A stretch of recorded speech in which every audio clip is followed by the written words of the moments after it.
एक छोटे से गांव में राजेश नाम का एक किसान रहता था। वे अपनी कड़ी मेहनत और खेती के प्रति समर्थन के लिए जाना जाता था। हालांकि उनके सर्वोत्तम प्रयासों के बावजूद उनकी फसलें हमेशा औसत ही रहती थी। एक दिन जब राजेश अपनी फसलों की रखवाली कर रहा था तो उसने दूर से एक अजीब आकृति देखी। ये लंबी सफ़ेद दाढ़ी वाला एक बूढ़ा व्यक्ति था। जैसे ही बूढ़ा व्यक्ति पास आया, राजेश ने देखा कि वे बीजों से भरा बैग ले जा रहा है।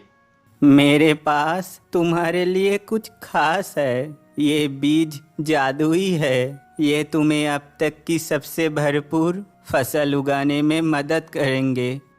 लेकिन मैं आप पर भरोसा कैसे करूं? अगर इसका परिणाम उल्टा हो गया तो?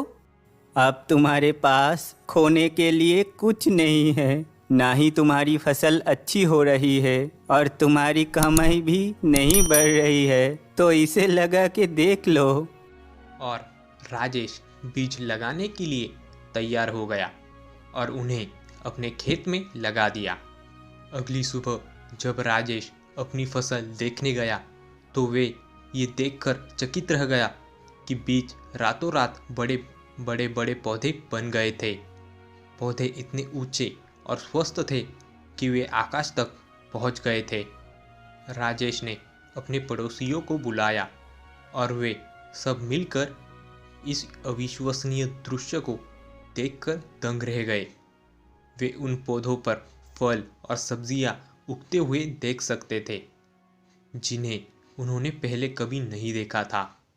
अचानक बूढ़ा फिर से उसके सामने आ गया। मैंने तुमसे कहा था कि बीज जादुई थे, लेकिन याद रखे, जादू सिर्फ बीज में नहीं है। असली जादू आपकी कड़ी मेहनत और खेती के प्रति समर्पण में है। गांव वालों ने बूढ़े आदमी को धन्यवाद दिया और उनकी नई जादुई फसलों की देखभाल के लिए कड़ी मेहनत करने का वादा किया।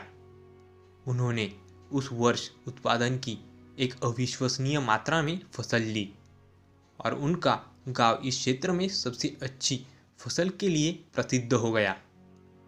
उस दिन के बाद से राजेश और उनके साथी किसान उस सब को कभी नहीं भूले जो उन्होंने सीखा था। वे जानते थे कि जादू करते समय ध्यान रखना होगा, नहीं तो अनर्थ हो जाएगा।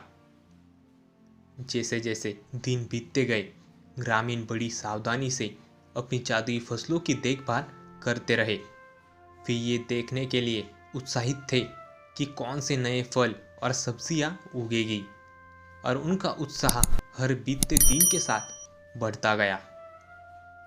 लेकिन एक रात जब चांद पूरा और चमकीला था, कुछ अजीब हुआ। पौधे हिलने डुलने लगे, मानो वे जीवित हो गए हो। राजेश और अन्य ग्रामीण खेतों की ओर भागे और उन्होंने जो देखा उससे वो भयभीत हो गए।